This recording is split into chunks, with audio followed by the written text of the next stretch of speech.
my window like closed on here when I'm like on the podcast because it's like super bright. Jesus. Okay. All right. All right. Cool.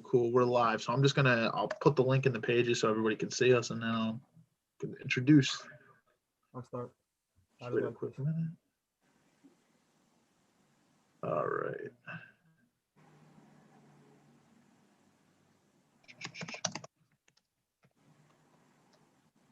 Good to be here.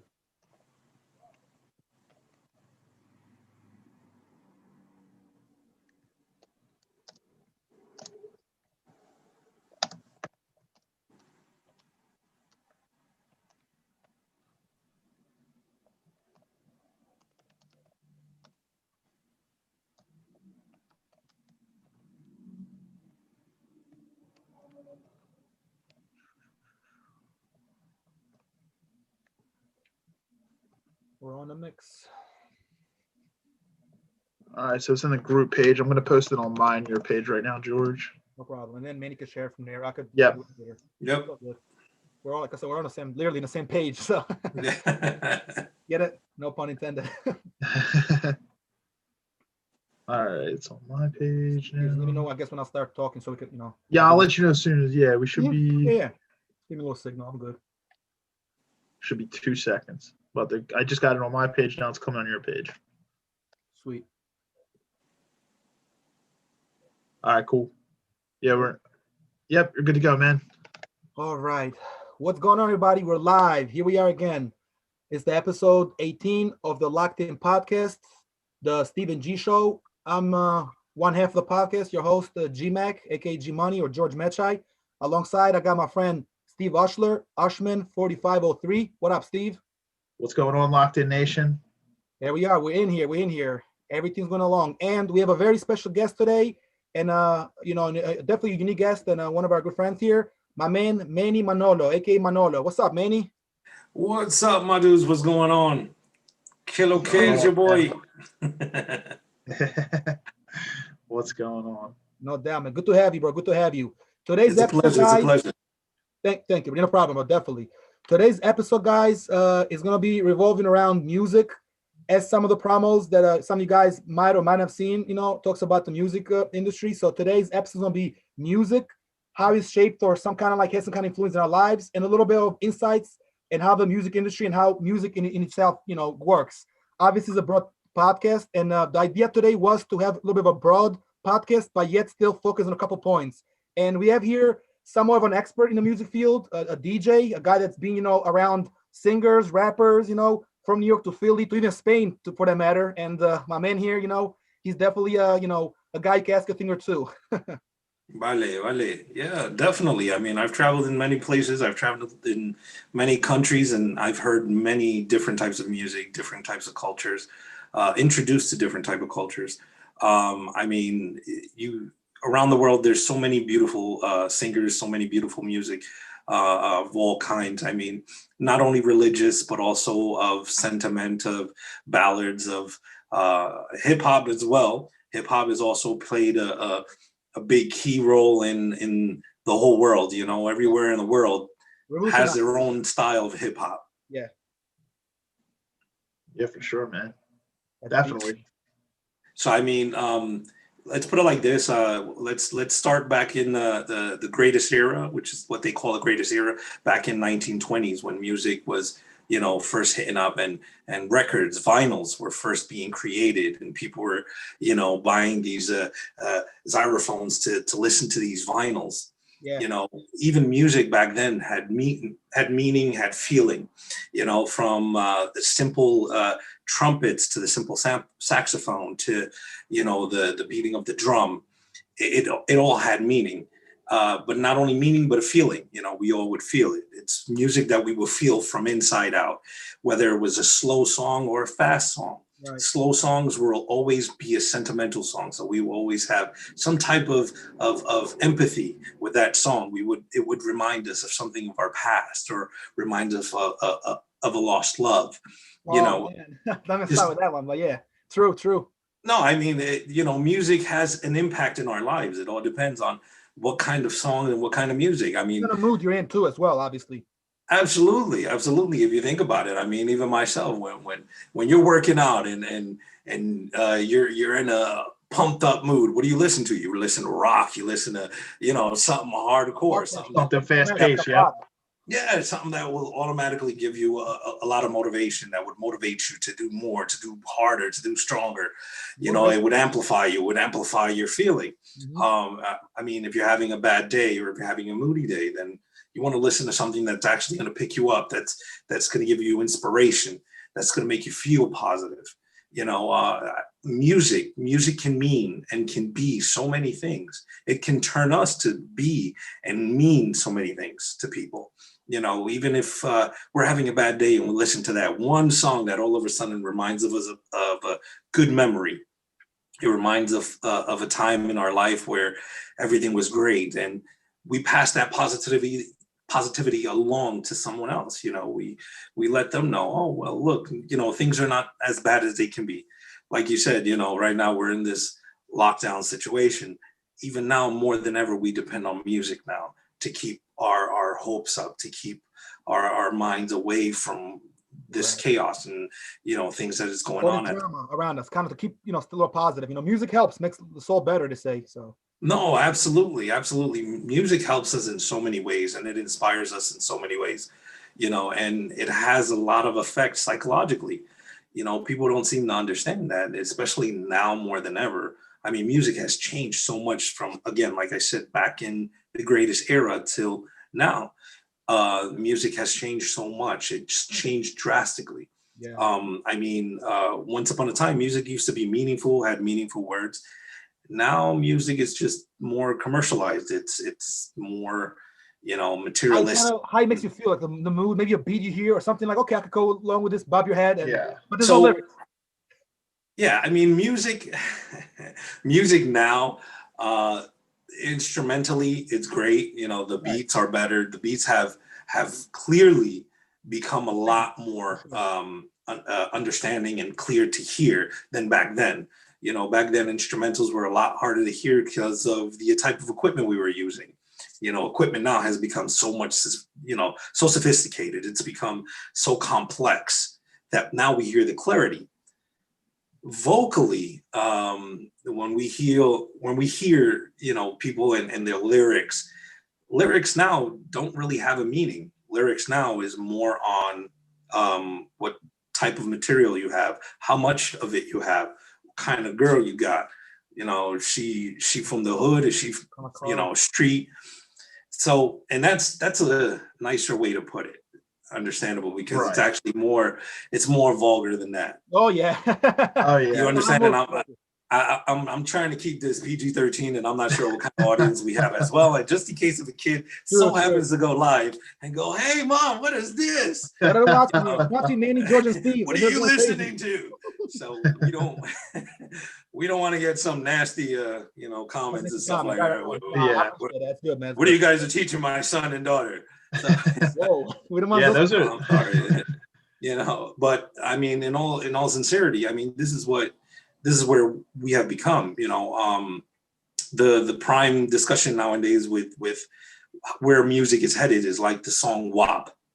Okay, we're not going to get too much into it because it's going to be a big controversy. You're going to have a lot of ups and downs. You're going to have a lot of people that disagree with you. You're going to have other people that agree with you. I've seen it firsthand, brother. Trust me, I've seen it firsthand. Yeah. I mean, I'm more of a neutralist. I speak neutrally. I don't speak more for one than the other. Biased. I mean, there's things about that song that shouldn't be out there. And there's things about that song that people shouldn't look up to it or find it empowering. It's not empowering. Nah, it's just entertainment. Let's be real. It's entertainment. Just a bunch of bullshit that sounds good. That's what it is. Talking about exploiting themselves, like literally, they're what's down there, because I don't want to say too much, but you know what they're talking about. I mean, exactly, song, bro, about a girl's vagina. And the unfortunate fact is we have like children, we have children like looking up to this. That's the unfortunate fact, like it's music, we're all adults, but when you got like kids, like, and now kids are on the internet more than like people can see these things now more than ever because, we're in that type of age where like kids have, like every kid's got a phone, every kid's got like an iPad, they can just go online and just see these things. And it's like, it's absolutely. That they can absolutely. That's what I mean. Like it's one of the hardest things to even have out there in the internet and have people actually go and see it and watch it whenever they want. And not only that, be as accessible as it is for children. Children can get to it. However, whatever iPad they're using, it doesn't matter.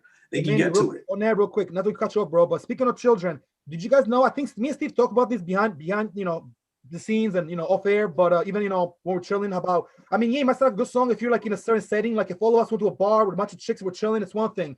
But it's on TikTok, and although it's a clean version, it's too much of a dirty song, too many curse words to really clean. Most girls, by the time they're 10, they almost know what that means, almost. So it's like, I see people on TikTok, I'm like, but why is WAP here? And this, I'm a savage, and all this. It's okay in the radio, but now on TikTok with kids, how about a kids TikTok? And put songs, Cardi's plenty of songs that are not about, about pussy or whatever. What can I put those songs? Like, I like it like that. It's got a little Latin rhythm to it. Okay, cool. What can I put that song, which it is, by the way, but they got to put WAP too. WAP should be only for like girls who are over like a certain age, people, who are adults, like us, because we're men. Yeah. Absolutely. And remember, there's always a Kids Bop. Remember Kids Bop? Yeah. So Kids Bop take a lot of musics that are being played now, and they put it in kids version. How would that be in the WAP with Kids Bop? There just is no way to think about that. But they will find a way. But why? Oh, yeah. But why? Why would you? No, exactly. It's just it's crazy. In one of the songs that Cardi B sings, well, she don't really sing, she actually reads, or she's a storyteller, or however you see it. But it's a reggaeton song, and in the reggaeton song, she states, I quote, "How can you be with a girl that looks up to me? That's nasty." So now she knows specifically that her music is not something to look up to. Right. But if your girl does look up to it, or if anyone looks up to it or looks up to her, then that's a person you shouldn't be with. That's a person that's just nasty. Well, yeah, toxic shit. And she even said it. Cardi B said it in a song. You just quoted it. That's crazy. Yeah. So, it's one of those things where you're not even sure what's going on. So is it all entertainment, or is it that you really just don't care and it's actually just practically just money? So you don't care the consequence. So now return back to no ethics. That's it. Yeah, that's what it is. So returning on to our discussion, so then music has no longer become something of feeling. Music now it's about materialism, and it's about sexuality, and it's about, basically just that. It's capitalism. No morals. So anything like a buck, bro. There's no code of ethics. There's no morals. No. She gets sold. They sell. They're pretty much sell their soul. That's a different topic. We can get into that later if you guys are with it. But it's changed completely. You're right, bro. Being a DJ like you are, it's just different to play. You got to play garbage because it sells. You get paid for it. You're doing your job. Yeah. But in your heart, like you're like a educated man, comes from a good family. That's not right. But what can you say? You can't go be like, oh, well, Cardi B got to change her lyrics. Offset, her own husband from the Migos, even told her, yo, this song's too, you heard about that, Steve? When Offset told Cardi B, like, that song's too, you went too deep. And she stopped her daughter from listening to her own song. So she don't want her daughter to listen to the song. What does that tell you? Her daughter can listen to the song. So. But then you have other kids looking up to you. So it's okay. Exactly. So it's not okay for your daughter to listen to it, but it's okay for everybody else's daughter in the United States to listen to it. And I'm not trying to come, and also before you guys receive any type of mean text or anything, we're not trying to bring down Cardi B or anything. No, we don't mind Cardi B. We're not trying to, speaking the truth, degrade Cardi B or anything, because she's not the only one. There's many of other, there's many other people that also have made music that's not really something we can listen to or look up to. A lot of the music that we listen to, whether it's male or female, is either violent or about materialism or capitalism, or what you have, and who's your hoe and who's not, and who's still your girl. I got a bit of car. she gave me a wink. I got it. I fucked this bitch. Yeah, Even who's just the kind of, fudge boy? yeah. Even just Yeah, getting back, even just getting back to like kind of what you were saying about like how like the lyrics have just kind of got lost today. Like you see a correct. song, you see a song like Lil Pump song, Gucci Gang. That song is like a 2 minute song, and there's like literally no like if you just like listen to the lyrics, like the lyrics, there's nothing there of substance. It's just the beat, and you look on YouTube, and it's like it has 1 billion views.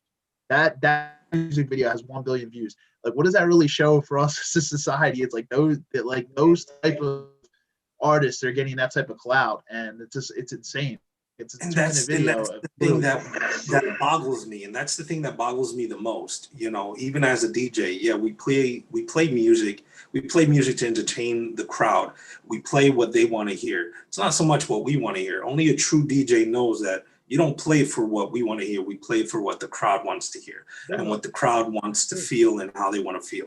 Now, when it comes to big concerts, it's a difference. In big concerts, we actually play to the crowd, but at the same time, we also express ourselves in showing the crowd what type of a DJ we are and how we express ourselves through the music that we're mixing. You know, and people pick up on this. You know, sometimes you have a crowd they're loving it, and you see them. But if you're a fake DJ or you're a fake person that really don't know about music and you're trying to play everything that you want to listen to, yeah, you're gonna have the crowd turn on you pretty quick. yeah. Yeah. But again, as you were saying, you know, here we go with the population having so many views for a song that makes no sense or has no purpose or no meaning or you know, has nothing to offer anyone of motivation to be viewed so much by so many people. It's just for me, I find it a shame. Right. You know, I find it a shame. Not that I'm saying shame on the people, but I find it a shame that it's unfortunate that people Right. find things that are not motivational more entertaining than things that are. Anything will sell, guys. And as we both know, all three of us, you know, sex in your body sells. But here's the thing now. And again, not to knock nobody. We don't mind Cardi B. We actually like her, but we're going to speak the truth and be objective. Same thing with Megan and the female rappers and male rappers too, by the way. When you sell your body, it's like you're only getting doing that. I understand she should be a stripper, but I still feel like Cardi can still make a little better music without being so vulgar. We get it. A song or two is going to be vulgar, but most of the songs sound like WAP, and it's almost like a senseless object makes money now. An object meaning like the song. The music becomes so, it's fallen off so much. Like you said, Steve, the lyrics mean nothing anymore. Kids are younger than us. Like, you're old enough to remember, Steve, and, you know, obviously Manny's older than us, so he's been around for a little longer. But when songs made sense, it was beautiful to listen. Now it's like rap songs, not just rap, but I mean, a lot of other genres too. There's no lyricism whatsoever. And the kids now, they think the old rappers were actually the better ones, in my opinion, are whack. They think, oh, Nas, he's kind of boring. Tupac was whack. But who said that? A kid was born in 2003. Boo-hoo, you know? Like, you're born in 03, kid. When you're born in 03, I was already bumping CDs, and we're getting close to the iPad era by 04, 05. You know, shit was changing. So the new crowd is so lost in the sauce, and you could tell them, reach out to them, or they're going to be like, oh, that's not what I like, ain't what I heard, you know? And they're going to say they're going to be biased. Where we should be more expressing ourselves and being more objective, like you're saying, Manny. They're not. They're just looking at it like, you know, like even the older artists, like the Queen Latifahs, the first earlier female rappers, they had more of a message. And now they're making movies and making real money in the screen. But now you have the rappers, you know, like the new female rappers, then all the songs sound the same, and there's no originality. It's another thing nobody talks about, but there's no originality. No, absolutely. I mean, to add to what you were saying, think about in the mid century to mid 2000s, when Lifehouse, if you guys know, no promotional reasons, but Lifehouse came out with a lot of good songs that were sentimental, that had feelings, that had meaning. So people would listen to this band called Lifehouse, and Lifehouse, you know, though they were identified as Christian, they weren't in the Christian industry. They were singing regular rock. It was more slow rock, soft rock. Yeah. A lot of people related to the song, and that's when the rock era for that moment, for at least a year or so, hit it hard. You know, you had Nickelback and you had a couple other artists that came out that people really started relating to. They really started relating to, and they really started feeling the lyrics on what these people were talking about and what was going on within their own life. Because that's the issue that we have now. Right now, we're going through so much. We're going through this pandemic right now, and then we also are going through, financial difficulties. We're going through, a government difficulty right now with democracy.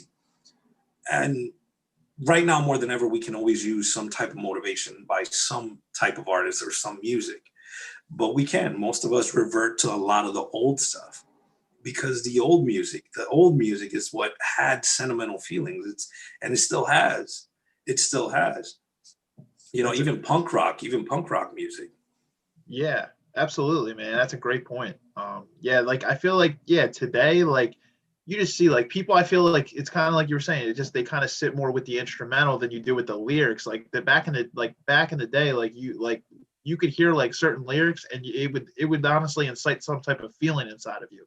Honestly, like and that's why I feel like a lot of people revert back to the old music. I even notice like when I'm listening to like music in my workout playlist or something like that, like I'll get bored of like songs from today, and like I'll just I'll go back to some old school songs. It's like songs that a feeling that's not us. Yeah, absolutely. And let's go international. Let's speak internationally. And as a person that's been international and have played music from around the world, let's start in the little island of Puerto Rico.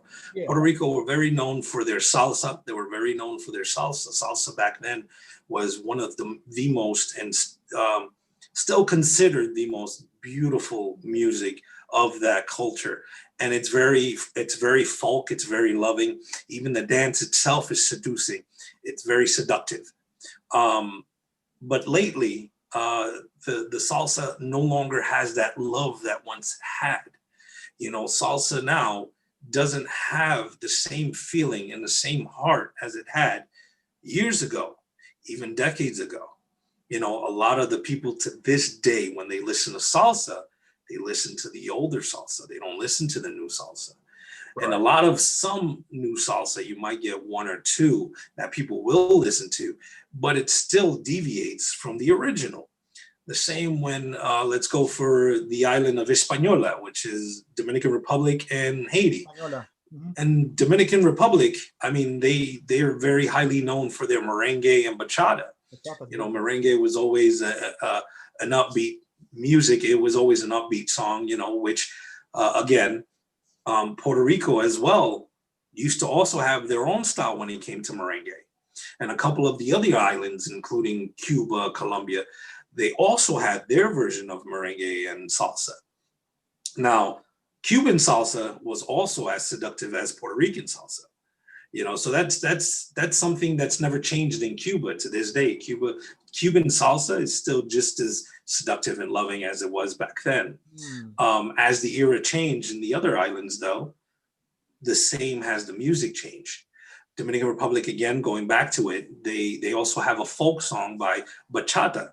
Bachata is also a very seductive dance. It's very tight, very intense. As it was back then to what it is now. Now it's all about movements and so forth, and it's become more complex than what it's supposed to be. Well. It's definitely kind of the rhythm. Yeah, with the rhythm, though it looks beautiful and everything, but again, it's become very distant. It's not as intense, not as close as it used to be. Right. And a lot of the music now, ever since Bachata Urbano came out, which is a type of urban bachata, it's the mix between English and Spanish. So you hear it when they're singing, it's a Spanglish. It's a Spanglish. So it's a mix between English and Spanish. Once that era started, it changed bachata in a dramatic way, because now, again, that folk music no longer had meaning. Now it was about this woman that played me, or I played this woman and I cheated on her for someone else. And that's what they all leaned to, and that's what it all became. It's changed completely. See what I'm saying? The mood, the idea of the songs. Because I mean, one song could be about a cheat or heartbreak. There's always been songs about heartbreak, but everything these days, it's like on some negative shit. It's almost like how to get one up on a girl. She cheated on me, but I'll cheat her already. It's just like kind of bullshit. I mean, exactly. It's in the time for everything, but geez, how much of this can we endure in 2021? So, and then that's exactly what I mean. Like, the music has changed. The music has changed drastically in these islands as well. It's not just here in the United States. It's worldwide. Now there's certain other countries that still stay the same. They don't really change their music. They may change the style, just to catch up with everything else, to make it seem upbeat and more up to date. But their lyrics are always the same. It's either about love, it's either about the love for their family, it's either about the love for their country, it's about the love that they have for appreciation in nature or in the world. You know, a lot of countries, I mean, I'll give prime examples. A lot of Middle Eastern countries, they sing that way, even when it comes to their hip hop, and they can be from, you know, one of the most aggressive sides of the Middle East, but their hip hop still describes about how they've, you know, worked so hard to get out of the hood, to be at where they're at, to dedicate their life and devote their life to their family and bring their family out of the ghetto. Stuff, right? Some actual content in lyrics, basically, what we're trying to say. Correct. So it's something that still has meaning in other countries. Other countries still, when they sing with meaning. However, they did catch up to present time when it comes to audio sounds, when it comes to instrumentals, you know. So these are things that, of course, with time and technology advancing as far as it has, it's what they do, you know, it's what you're supposed to do in order to stay relevant, as they say. Yeah, true. You know. Go ahead, Steve. You want to add something, Steve? I think you were trying to, right? Yeah, I was just agreeing. Yeah, definitely, 100%. I definitely agree with you. If you guys had to like say, like, do you guys have like specific genres that, you know, growing up or like even now, like have like played like a bigger role in your life, would you say, than like other genres? Like, do you have like specific genres of music? You want to answer the first, Manny, or you want to go first? No, go ahead. You first. Well, yeah, that's like, I kind of want to get to that. Good point. Yeah, like I told you earlier, bro, it's not necessarily like my top genres, just some of my genres. So as far as me goes, me personally, as far as I'm concerned, like you guys know me pretty well. You, Manny, definitely not told you, know too, Steve. I pretty much listen to any genre there is. If you ask me back in like 05 or 06, yo, listen to any genre, I'd be like, yes, except for like maybe like country, I would say maybe I don't listen to, but these days I do listen to country. And even then, there was certain songs I would listen to, but I just didn't know much about country music, and it wasn't really my thing. But when you get older, you appreciate more, and you don't necessarily depreciate music. You appreciate other music, but you learn more because you're more open-minded at 32, 33, 31 as you're opposed to like 18 or 17, you know? So some of my top genres are definitely hip-hop, obviously, you know, rock and roll. Some of the old school rock, which the first, like you just said, man, is a little different. Anything from like 60s, 70s, and 80s, even 90s, a little different than early 2000s. Pop, for sure. I love reggae and some like Jamaican music and dancehall.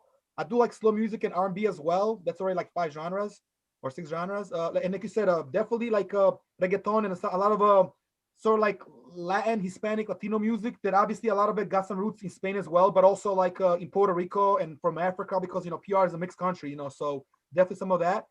And rap wasn't a hip hop, so obviously that's part of hip hop. You know, rap is like basically a version of, you know, it's hip hop, but like, you know, more of like just the more simple one. Whereas, you know, hip hop is like being an MC and all that good stuff, and we'll get to some of that. DJing and graffiti and DJing were actually 2 of the first elements of hip hop. So right there you are. I mean, you are hip hop too, you know. Absolutely, and that's let's speak about it that way. You know, when I first started getting into music, I first got into, if you believe it or not, I got into Motown. You know, I got into like Smokey Robinson and the Temptations, and you know, that was like romance music. You know what I mean? To me, it was like one of the greatest. Then I got into doo-wop. You know, being in Little Italy in the Bronx. You know, you got into doo-wop and you got into the harmony and the hymns. You know, then after that following, I got into the 70s music, you know, and the disco era. I started listening to Michael Jackson and, you know, the Jackson Fives. And, you know, I mean, this is music that I grew up with, you know. Then R&B, you know, rhythm and blues, R&B. Got into Brian McKnight, you know, Blackstreet. He's a good one, dude. It's funny. You know what I mean? McKnight, hell yeah. Yeah, Brian McKnight, Blackstreet. This is what I'm talking about. And that was love. And, you know, they would talk about love and losing love or gaining love. You know, I mean, those are one of the major influences in my life. Then, you know, got into, of course, you know, the rock and all that from back then, you know, a lot of 70s rock and all the way to, you know, Metallica and just to mention a few, you know, Metallica, Blue Oyster Cult, you know, these are rock groups from different eras, but, you know, they're classic rock. got into that, and then from there, got into pop music, listen to Missy Elliott and a couple others that I would say come into the pop section, so these all have been influences. One of the biggest things that I've always tell people about New York, in New York, you don't leave New York unless you learn or you have some type of musical talent. New York is about music. Aside from everything else you can think of, I mean, New York is very, it's a melting pot, as they say, it's the melting pot. And everything is just blended together. Everything is mixed. But in New York, you're guaranteed to leave with a talent. You're not going to leave New York. If you're from New York, you're not going to leave New York without a talent. My talent so happened to be music, engineering, and, being a DJ and everything, which was great.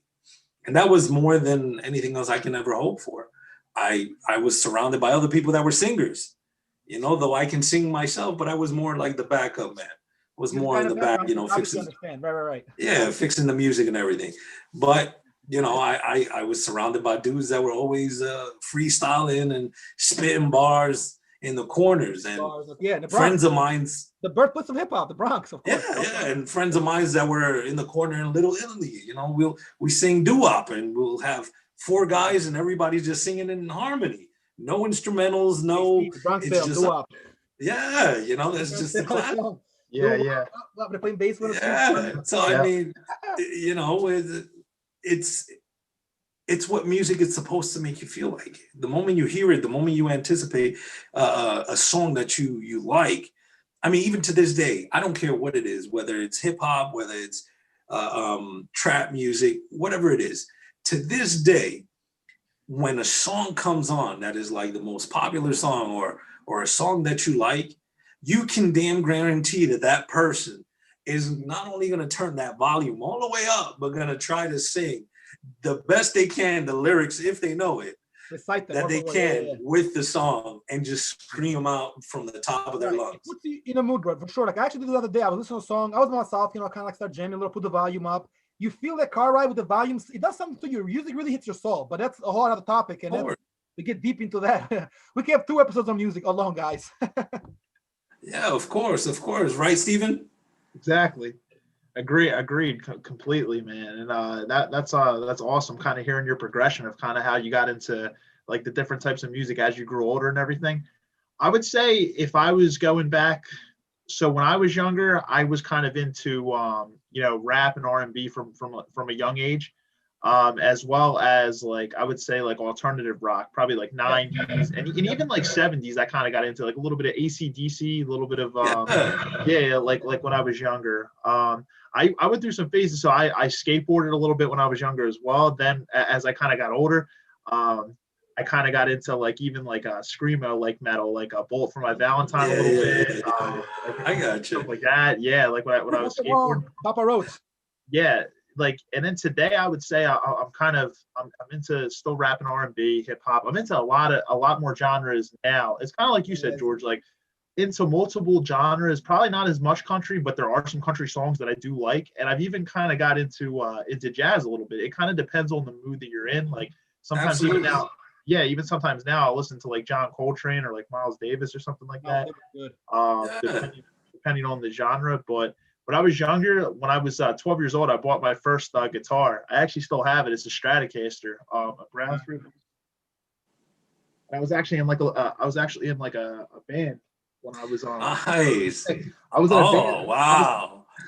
I was in a band when I was like 13 or 14. I kind of got into like rock, and I was like skateboarding and stuff, but we formed like a little band for like a year.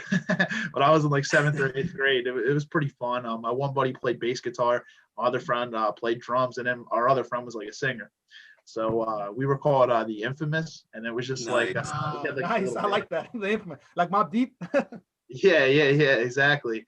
Well, that reminds. I mean, that right there. I mean, I wasn't part of a band or anything, but I played in a Christian church, so I played drums and everything in a Christian church band. So, and that's how I learned instruments. I learned how to play the drums and the bass. This wonderful guy that he took me under his wing and everything, taught me how to play bass. He taught me how to play the drums. He taught me how to play the congas. So he got me into instruments. So I started playing a lot of instruments after that. So I know the enthusiasm behind being in a band, in a group. Yeah, no doubt, man. It's just kind of like at different periods of your life, you just feel like certain like music speaks to you. But even like today, like you said, like, you know, you go back to music from your past sometimes, and like, you know, for a while, like I hadn't been listening to like music from my past, but then like recently, you know, like in the last couple of years, you know, I kind of went back to listening to like 90s rock a little bit, and I was like, you know, like just kind of like getting that itch to get back to like listening to that. Now I even include some of that music like in my playlist today, and you know, Absolutely, yeah. it's interesting to see how people like evolve, like from like the type of music they listen to from when they're younger to when they get older, and like how you become a little bit more open-minded to like even more genres of music as you get older. It's interesting. And you Yeah, know, it is. You know, and it brings up a wonderful topic, because in Spain we have many. We're known for many sayings. We have many sayings in Spain, just like a lot of Latin countries. They have a lot of sayings, but translated in English, Yeah. you know, we have one modern saying where if you show me your playlist, I'll tell you what type of person you are just by I looking heard at a that saying, bro. That's music a good saying. I playlist. heard that one. Yeah, just by looking at a person's music playlist, you can tell what type of person they are, you know, what kind of mood that they're in, or what kind of mood that they get, or how they're feeling. You can tell a lot. And it's the same with a DJ. A DJ, you can tell a lot by the way they mix, by the way they play, what kind of a person they are, and how they interpret themselves, or how they project themselves for people to understand who they are. You know, in life it's the same way. In life we have the same meaning, where, you know, show me your friend and I'll tell you who you are as a Show me your character. wardrobe or your car. I'll let you know how you are. Clean car, nice Exactly. wardrobe, or a sloppy ass car. Shit everywhere. So it's I'm a talking about, major about this. it's a major impression It when it definitely is. comes to showing It a reflects. person or a type of person that you are. Yeah. Absolutely. Yeah. So I mean, I've seen so many different people listen to different music, and I've looked at their playlists, and believe me, I mean, people tell me all the time, "Oh, can you make me a now?" Not like back then, but back then people wanted me to make them CDs and cassettes. Cassette. This was way before you guys. It's Yeah, for sure. cassettes and Yeah, eight don't make tracks. it no more. Cassettes and eight tracks. Listen, to this day, I still remember walking down New York in the Bronx, going 20 blocks, having my Walkman with a cassette, having a backpack full of cassette briefcase. Like this. And anytime I man. want to change it, I got to stop and just pull it out. You know, I still remember it to this day, you know, and this day it's something that it's an experience that I will never change for anything. Right. You know, it's a wonderful experience, because even though, yeah, all right, we had it pretty hard back then compared to now we got iPods, and we don't even need iPods. We got our cell phones, Cell phone. you know, and we have Spotify, we have YouTube, Platform. many applications that now play the music, and we can choose whatever genre, whatever music we want to listen to out of these applications. But back then we didn't have that, you know. In my time, especially when I was younger, it was all cassettes. And I would have a lot of cassettes and listen to different types of music, but I would have to exchange them while I'm walking and put it in my Walkman. So, Exactly. and especially when I was mixing, or if I had a mix and I was mixing, I would mix them on cassettes, just like many DJs before me, you know. Everybody had to use cassettes to record their mixes. Then CDs came, so we started doing CDs. You know, but people constantly used to give me a list. I used to tell them, give me a list. What is it that you want to hear? And I'll make the CD for you. And it's amazing how much you would learn off of a person's music list and what they want in their music list, you know, and the type of music that they listen to and how it makes them feel. You know, I remember one time in, what was it? It was in psychology, when I was taking psychology. In psychology, we had an exam, we had a, not an exam, I'm sorry, we had a homework that they wanted us to create. They wanted us to create a music list in a CD. They wanted us to create a music list in a CD. Now, I'm very literal. So I didn't know that the professor meant metaphorically create a CD. I actually created a CD and handed it in with the listing and everything, and the meaning of the song and what the song meant to me and what it refers to. that was more than what he anticipated. Because when I handed to them, he's like, "What's this?" I'm like, "It's the homework. You said you wanted us to create a music." Yeah, create a paper music. You didn't have to make a CD. And I said, "Well, it's already done. So here, I got extra credit for it, because now it's like he went up and beyond on this." Yeah. And I literally took my time and I actually mixed it, scratched and everything on it. But all the songs that I had on there are songs that I feel are very dear to me, and they mean so much to me. They're not hardcore songs. They're actually sentimental songs that if anyone was to listen to, anyone will be touched, anyone will cry, anyone will, feel a type of way about it. But again, that's one of my moments that I just took it too literal. Yeah, for sure. Wow, I never had an assignment for music. Well, I did, but not like to create a CD. But like you, Manny, and I've told the story to Steve before, because our boy Marius, Marius, Manny, he does CDs now, and I actually had to hit him up for some, I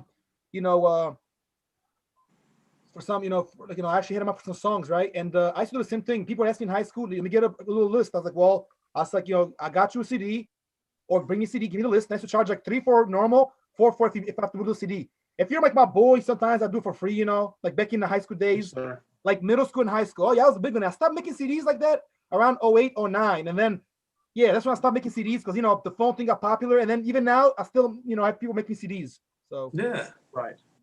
Yeah, absolutely, man.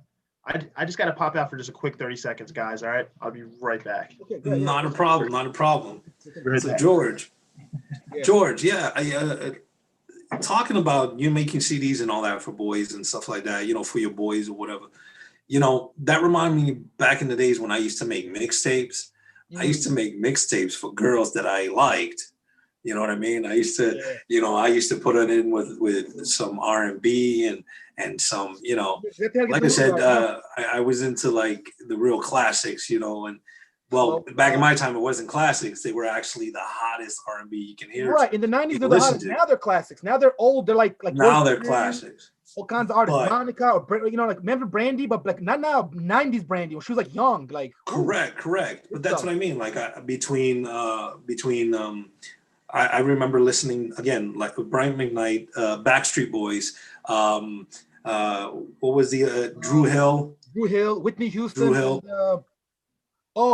Kelly Price and Whitney Houston. Like, remember Heartbreak Hotel, 1999? Yes. Whitney Houston. A lot of that's what I mean. So these musics, I used to put them on a cassette, and I used to find the best ones that would describe how I felt about this girl, or how I felt, or how I feel about this girl, and hoping that she would feel mutually. So I would make these cassettes, man, I would put their name on it, and I'll put a flower, and I'll put a heart on it and everything. That's cool, bro. And then I'll walk down the hall and be like, "Hey, what's up? This is for you." So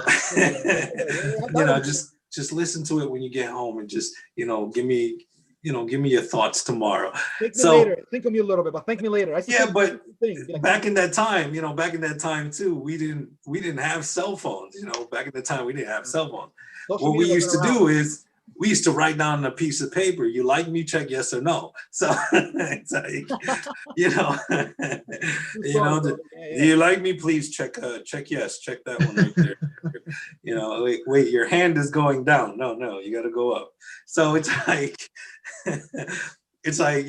oh wow, this is how you guys used to fall in love. Yeah, that's somewhat. I mean, that was half the battle. That wasn't really all of it. What came after the piece of paper said yes or said no, it was either a heartbreak or you were in detention, whichever the one. You're passing this in school, so kick her out. It was a nice way.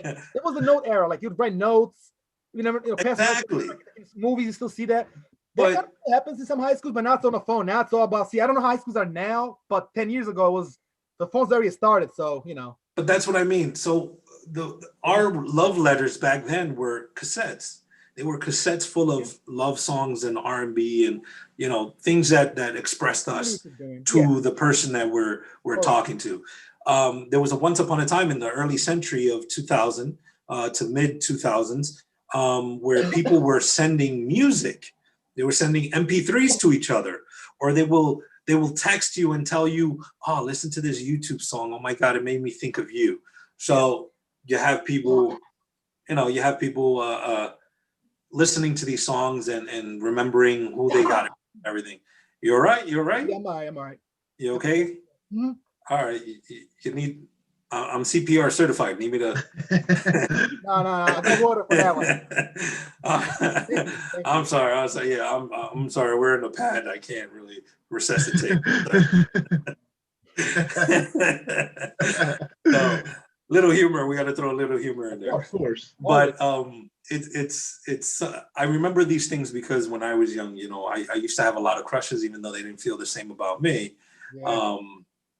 But I wasn't to their liking and stuff. And I know this is far away from music at the moment, but it does entail to music and its feelings. Well, it does connect, right? It ties into everything. We all been there. All three of us have had notes in class. We're old enough to remember the time. All three of us. Of course. But how many, I mean, even you guys, I know for a fact you guys remember, and me speaking this way, I know you guys remember listening to a certain song that you and your ex used to listen to and sit down, lay back, and just listen to it together. Or how many times, you guys will split the headphones together and be like, yeah, listen to this. Yeah, right. You know what I mean? And just sit there and just listen and enjoy, just enjoy the music and enjoy a connection that you had with your partner at that moment in time. And that's the time that we don't forget. Those are the times we don't forget. Those are the times that we find precious. It's a beautiful thing. Exactly. To add on to that real quick, and then I'm gonna let Steve kind of take over after this, or you. But so here's the thing we just said, right? Some songs will make you feel like, if you're talking about exes and breakups, you remember that, and even if it's a bad breakup or whatever the case might have been, you got bad afterwards or toxic, or you kind of like, oh, I don't forget that. Like you just said, man, you nailed it. You won't forget those moments. And some songs remind you so much, you might not even want to listen to them right after the breakup for a couple of months because he just might remind you too much. And some songs are your song with that particular significant other. If it's, your girlfriend, if your girl is your boyfriend or whatever the case may be, that Absolutely. will resonate with you. And it almost like triggers memories, and some good, some bad, mostly good. I like to think, we like to assume most of them are good. But like you said, maybe even, splitting, like the episodes are like this, the ones used for the podcast, the big ones, the small ones, they're kind of like this. Exactly. It's like a little right here, the tiny ones. Yeah, there you go. See, look, he still got it. No, you got it. Yeah. So, what particular song could definitely take you somewhere and remind you of a single thing you did, or a time, or maybe you like a song, but you went to the concert and you heard the song in concert live. It's a whole different perception. It hits you different, like in your soul, in your feeling. You're like, wow, this is a song. I've been to Main America a couple times, big concerts. Steve's been in concerts. You work concerts, man. You kind of been there some, so you know what I'm talking about. That loud speaker hitting you, bro. Like music really does something to you, man. It really, it could change how you move, how you think, how you feel. You can feel shitty now. Listen to music, take a walk, a run, work out. You're a different person. You're a changed person, a changed man. Oh, of course. One of the first concerts that I was, I went backstage and everything, and I was a part of. It was here in Philly, the first one in Philly. And it was Drowning Pool. Drowning Pool came to Philly. And this was before the lead singer passed away. He actually, one of his last tour was here in Philly. And I remember listening to when Let the Bodies Hit the Floor. I don't know if you guys remember that, Let the Bodies Hit the Floor. So this is when I was in the rock. I was in that rock phase, you know what I mean? And the whole emo phase. It's the goth phase, is like they say, it's the goth phase. So pro wrestling time, because pro wrestling had music, and even MMA in early days, the hard, like, bring the pain, don't stop till you get to this, bring the pain, the song they use in UFC. Exactly. So, and that's what I mean. It was one of those it was one of those songs that would amplify an audience. It would make the audience go crazy, because I remember being at that concert and not a single damn person did not leave the concert without a bump or a bruise or a missing tooth. Mosh pit. There we go. Because as soon as Let the Body Hit the Floor, listen, people started jumping, people started elbowing, people started, everyone got it. Not a single person left without a bruise.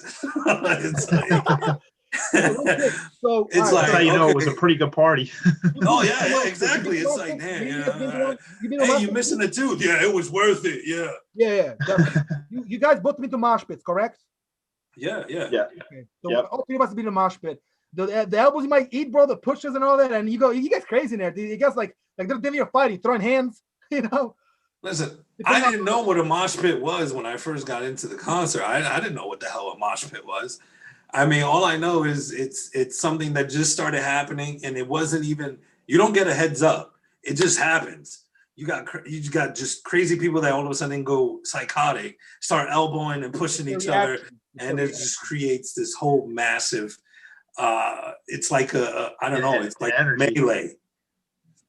Yeah, it just evokes. It's like just like you said, music just evokes some type of an energy, a response. It's just how how it puts people into like it just invokes certain types of feelings, and it's just. I mean, one of the one of the artists is also back then. Let's think about that. One of the artists back then that people used to listen to, whenever they had a bad day, or whenever they hated somebody, or whenever they had a bad ex that they just broke up with them and they hate their guts, is Limp Bizkit. People used to listen to Limp Bizkit. Remember Limp Bizkit? Yes, sir. One of my favorite bands from back in the day. Yeah, so people used to listen to Miss Limp Bizkit whenever they were angry. You know, whenever they hated somebody, they would just listen to Limp Bizkit and just go around hating people. You know, Eminem. and then you got Eminem people that also are hardcore. angry music. Early Eminem, because he came out in the Limp Bizkit Yeah, era. yeah. Remember, like the way I yeah. am, the angry mosh pit type of music, and he comes Yeah. from a rock or rap, but obviously he's a rapper. But that's when a lot of like Limp Bizkit made songs with like DMX, Method Man, the soundtrack to the Fast and the Furious. That's and then right. Hype. What gets you hype in life? Because that's the definition of a hype music. Keep rolling, rolling, rolling. That's it. And he changed his attitude. There was a point in time where he sang certain songs about certain people that he disliked or whatever like that. But then he changed his outcome, and like you said, he started doing collaborations with a lot of hip hop artists and everything. Yeah. Came out with a whole new genre, a whole new era of music. Between a mix rock and rap. Music. Yeah, he changed music to another style. A lot of people started mixing rock into their hip hop or their rap. And music kept changing from there. Other genres started mixing with rock, with rap, other genres. Again, country music. There's certain country singers. I mean, I remember country singers from way back when, like Randy Travis. Randy Travis, for me, was one of the good country singers, but it's old country singing. It's all country songs. He's an old country artist. Then you got Tim McGraw and a couple other, singers now, that are just as good. That are just as good. Country music never changes. It has its it has its meaning and everything. Talking about a lost love or someone that passed away or something like that. But then hip hop started mixing with it, and then you got hip hop artists that started singing country music. So now country music then became. The country hip hop became a separate genre because now it was country trap. It became country trap, right? And that has different lyrics and it has different meanings. So music changes again.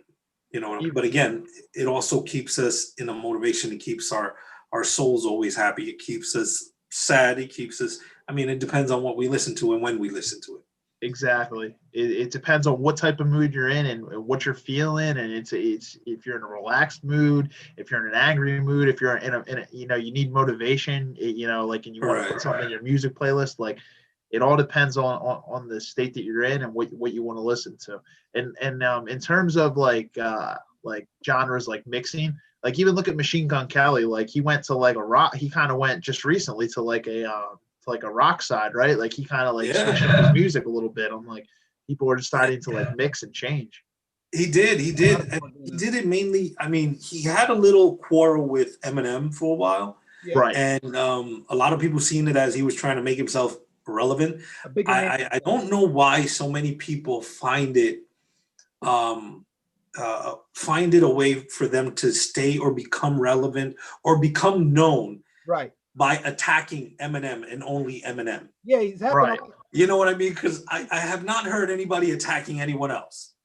It's always Eminem.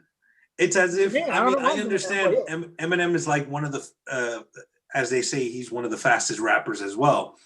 But why does everyone want to just automatically attack him or get on? I'm not saying that he's always been an angel and he was a good guy. No, I know when he first started, he attacked everybody, but he humbled himself. A lot in records, but people make and it was all entertainment, and he humbled himself a lot. Yeah. But now all of a sudden, these young cats want to come out and all of a sudden attack him and try to get a name for themselves. Because there's been more than one. And Machine Gun Kelly was one of them. Now, after Eminem attacked him on multiple times, went back at him, yeah. And especially, not attacked him physically, attacked him verbally or in music wise, so after they had their battle between each other, after they had their spat with each other, Eminem kept attacking him even more afterwards. After he had nothing to say, Machine Gun Kelly, he had nothing else to say, and Eminem came out with another song attacking him one more time just to make sure he understands what we're talking about.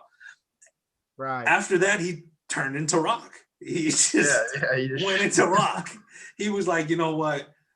Forget this. I'm not doing good in hip hop. I don't know, whatever was in his mind. He just said, look, I don't have to take this. I'm going home. So he went into rock music, and that's about it. That's very true, bro. And here's the thing too. Believe it or not, because that's a good point you brought up, Manny. And we'll talk a little more about the Eminem thing, and just a little, we'll kind of chime in a few other things. So now Machine Gun Kelly actually said that apparently this song did so much damage. He even said himself, I can't come back to it. He might have a freestyle, a line or two, but after the kill shot, it's pretty much a wrap. Eminem did diss him in another song. He performed the song live, made some jokes and skits on a stage, and had another song, which I don't think he previewed the song, like he said. I don't think the song was like as big because at that point the beef was dead. So no one really cared anymore. We all know Eminem won, but Machine Gun Kelly, apparently his numbers went up between 2018 and beginning of 2019 and going to 2020 before the quarantine and the whole COVID started. But it's safe to say that I guess when they're looking for a problem with Eminem, they get the problem, they get crushed. Like Eminem will chop somebody's head off. He's that good lyrically and as an artist. But it seems like the people get fame and new fans, and actually their streams, like you said, on Spotify, on Apple Music, it actually adds up a little bit. Because a lot of rappers have done this, and the outcome hasn't been great for them, but at the same time, they got something to gain. So it's almost like a formula now. They're like, oh, if I diss Eminem, he'll diss me back, or he might not even diss me back. That's the worst that can happen. If he ignores you and you look like a fool now, you try to diss him and no one gives a fuck. like wow. Yeah. Right, Steve? Exactly. I mean, absolutely. Yeah, for sure. A lot of times it could be a publicity stunt. Like you can see it. It's perfect. Like look at Drake and Meek Mill. What, 5 years ago? Look at them now. They're boys. I just seen on Meek Mill. Yeah, I just seen on Meek Mill's Instagram. It was like a picture, and he was like GOAT poker game, and it was like there were a couple billionaires there. I know that. Like this, one of the Sixers owners was there, but Drake was there too. Like they're chilling, and I was like, yeah, exactly. You see, like that was 5 years ago. Weren't you guys beefing around this time? Yeah, I was just thinking about it too. It's been over 5 summers. It's been like they beef for about a year and a half, and then of course it got squashed. Beef, if you want to get into that, it was a bullshit beef. It all started over like not being shouted out on Twitter and this and that. But Drake is the one that introduced Meek to his at the time his future girlfriend / woman, Nicki Minaj. Even though they broke up now, it's like he met her on tour, hanging out with Drake at his tour. And then Drake said, "Is that a world tour or your girl's tour? Like, is that yours or your girl's? Yeah, who's got more fame?" Like, he clowned Meek a little bit, and Meek went back at him. And now it's all over. Now they're cool again. They're friends, making money. So who knows? And what about other rivals? I remember when Nicki Minaj came out. She had an issue with what's her name? Lil Kim? Lil Kim, yes. Yeah. So between Nicki Minaj and Lil Kim, Nicki Minaj kept taunting Lil Kim. And look how Circle of Life works. Once Cardi B came out, Cardi B went at Nicki Minaj's neck. Right. I was going to bring this up to you guys. I didn't know if you guys want to get into it, but basically, history repeated itself. Lil Kim was the epitome of what a female rapper was like from the 90s to beyond. Then sometime in like the late 2000s, 2010, Nicki comes along, and I mean, obviously she kind of took a little bit of her style. But even Cardi, these other rappers that came after, you can say it took a lot from Nicki, but Nicki took a lot from Kim. She was the original. She's OG in this case. You're from New York, you know the rap scene very well. You know about Lil Kim very well. So it's like, you're still in her style. You're doing all this prostitution rap, call it with your legs open, all this, but you're taking from Kim, so you're not really being too original. And now the young girl on the block comes out, and you got an argument, and Cardi threw a shoe at her, Exactly. Like, drama sells. Drama brings ratings, bro. It does, and it's sad to say, but it But it is does. what it is. You know, it is what it is. We'll leave that for another subject and Yeah. another time. We can get into that, right, Steve? We can Yeah, get into that exactly. another time. Definitely. But returning back to our prime discussion on the feelings of music, music does, and even with all this controversy and everything, as you see, music does have an impact in our emotional feelings. It does have a sense, and psychologically, and even in socialism, you know, music has a lot of influences when it comes to socialism, when it comes to our psychological standpoint and how we feel emotionally, spiritually, mentally. Spiritually, we'll go into, like, you know, Christian music and a lot of religious music, you know, whether it's Arabic or Indian tantra, or Gospel, all that again stuff. Christian slow rock, or Christian hip hop, Christian reggaeton. Christian music has also been split in many genres. I mean, the same genres that you find for regular music, Christianity has also split the same genres. You have Christian hip hop, Christian reggaeton, Christian reggae. So there's a lot of music that are in Christianity, and they tend to keep it to themselves in order for, you know, them not to influence them to listen to the regular music that of course has no meaning, and at the same time they feel offends them, or it's very offensive just by the lyrics itself. Yeah. True. Did you want to add on something to that, Steve? Oh no, I was agreeing. I was like, yeah, it's definitely, man. So That's I'm that's what it is, bro. And here's the thing too. You go to these concerts, and again, this is definitely for another topic. I don't want to dive into this too much, but they always say that. I mean, honestly, bro, as good as music is for the soul, the way it's changed and the way people are using it these days, it's so really it goes almost against everything that we us three probably here believe in, you know. And I mean, no one's an angel. We all have done what we've done, but we all, strive to be better. But I mean, when you listen to music, it's kind of garbanzo or garbage. You're like, I mean, if he sounds good, he must be good. The lyrics ain't really there, but you might like because you're in the car with a couple people and you don't want to be like you driving, so you don't put your own X-core like you just said, man. You play this, you tell your homie, yo, you put something on, and they put something on. Plenty of people don't want to hear that. They're like, oh, but I hear something fast there. I'm the type of guy that I'm in the car and I got my friends in the car host. They can listen to whatever the fuck they want to listen to, as long as nothing that's like really extremely corny. They're like, all right, come on, man, change this. Other than that, I'm all good to go. But what I like, they might not like. But me being a bigger man, I'm like, well, I'm listening to it. You know what? I like this a little. Or as an artist, guess what? Steve might be there next to me, like in the passenger seat. He put some music on, and he put me up to an artist I didn't know about. So now you learn something. So it's always good to like change a little bit, even if of it's not like course. great music, but it's decent to listen to. Let's be real. Even a song WAP we talked about is not great music by any means. Is it listenable to it? Depending on the mood, yeah. But I mean, nothing can really. I mean, it's a very sexual song. I I guess mean, we to it. listen to music. We listen to each other's interests. There's times where we can have a song that, yeah, you might not know about, but I introduce you to it.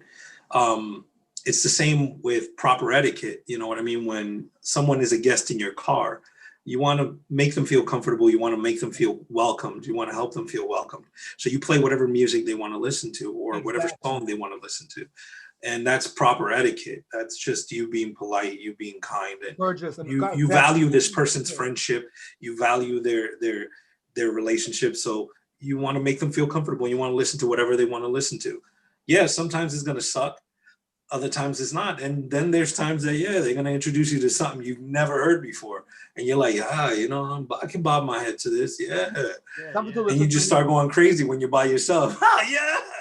So Be by yourself. Everything goes. That's the thing. Some songs I can listen only by myself because I mean the people might not know the song, they might not like it, they'll be talking or trying to listen to music, and that's a different thing too. If we're driving, we're kind of talking over the song, that's one thing. If we're just kind of chilling, vibing, and everybody's kind of quiet, then turn it up a little bit.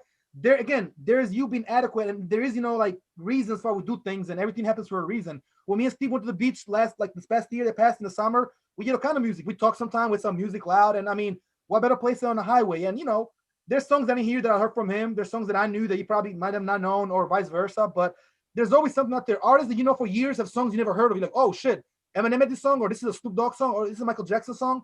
Oh, okay, yeah, I didn't know this. I never. It's somewhere in the CD, buried within music catalogs. exactly, which brings another good topic or subject, I should say. You know, why people keep repeating the same songs. You know, why do we keep hearing the same damn song, you know, 10, 12, 20 times in one day? Yeah. When, listen, there's a whole library of music. I can go, You're the DJ here. You can break it down to I can go to any, I can guarantee you, I can go to any bar. I can go to any club that do not have any association to each other and guarantee they're listening to the same damn song the same way and they're all mixing it the same way. You're doing the same thing, right? That's true though. You know, and then they repeat the same songs every time and every day of the week that you go there. So it's like, if you have a whole vast library, and I do mean a vast of library because even George would know, I have now everything, unlike back then when I had everything in vinyls, when I had everything in CDs, which I still do. I have, I mean, at least 3 terabytes of music from way back in the 20s all the way to the present. From, I mean, I have vast of music and music from around the world as well, whether it's Arabic, whether it's Portuguese, whether it's Brazilian, Spaniard. I have music from all over the world in that one little hard drive. So I would never, and I always guarantee guests that are in a spot where I'm playing that you're not going to hear any song twice in a row unless requested. That's the only time you're going to hear me play a song 2 times, 3 times if it's requested. Right. But if it's not requested, it's very rare and very hard for you to hear me play the same song 2 days or even 3 days in a row because I just have too many options in the same genre or in a different genre that I can mix together. But why people choose to listen to the same thing, I mean, I have no idea. Unless it's a good song that you love, you know, that you're like in a mood of falling in love or in a mood of just sitting back and drinking a beer and relaxing or drinking wine and relaxing, Yeah. you know, and you're feeling sad or you're feeling like you need motivation or something. Unless it's one of those period where you re-listen to that same song and you're in your personal home, that I can agree with. But if you're DJing or if you're out there, besides playing the top 20s or anything like that, man, you got a whole vast of music. You could just be playing and mixing. Don't stick to the same ones. You're completely right, man. You go into any bar and you don't even have to have an association. You hear the same songs. They play them. They get like the same people on the dance floor, but you'll hear like the same exact song every single time. It doesn't matter really what bar you're going to. You're absolutely right. And after 5 minutes, even after 2 or 3, 5 minutes, you hear it again and you're like, didn't we just hear this song? Yeah, didn't we? It's the same like the radio. I don't listen to the radio anymore. I haven't listened to the radio in decades. But even when you listen to the radio, man, you just heard that one song and 5 minutes later, they're playing it again. 20 minutes later. Yeah, like 6 songs later, it's the same song. I'll hear it if I just turn the radio on if I'm working. I'll be like, what the hell? I'm like, wait, what? So I'll have to turn it off. Yeah, because no, the radio nowadays, they overplay. Obviously, it depends on the station, but a lot of stations, they'll overplay like the same song all the time. Absolutely. You hear it all the time. That's awesome that you have such a vast collection, man, from the 20s all the way to now. That's a lot of music. And a lot of experiences I'm sure you have from all of that music. But well, it's beautiful. I mean, like I said, I've enjoyed music. It's one of those things that I've done since I was young. Even when I was a kid, I remember recording on a cassette player, you know, recording myself singing songs that I used to listen to and, you know, adding my own instrumentals to it and everything and enjoying just listening and singing my own songs. You know, it was one of those things that, you know, I had feeling, I had meaning, and, you know, it just carried on with me. And I've always enjoyed music. So I've listened to music from all types, all cultures, all places around the world and different countries. Right. So it never bothered me, not even once, that just because it's from another country that, well, why am I listening to this? Or even if I didn't understand it, to be honest with you, I would actually take the time, listen to the words, get a dictionary. And especially now that it's easier for me to get my hands on a dictionary of a different language and just translate what they're saying. And I would actually listen to their translations and understand the song even better. Right. That's interesting. That makes for a lot of interesting stories too, knowing all that music and everything like that. Very like the most interesting people I know are people that are very, very well traveled.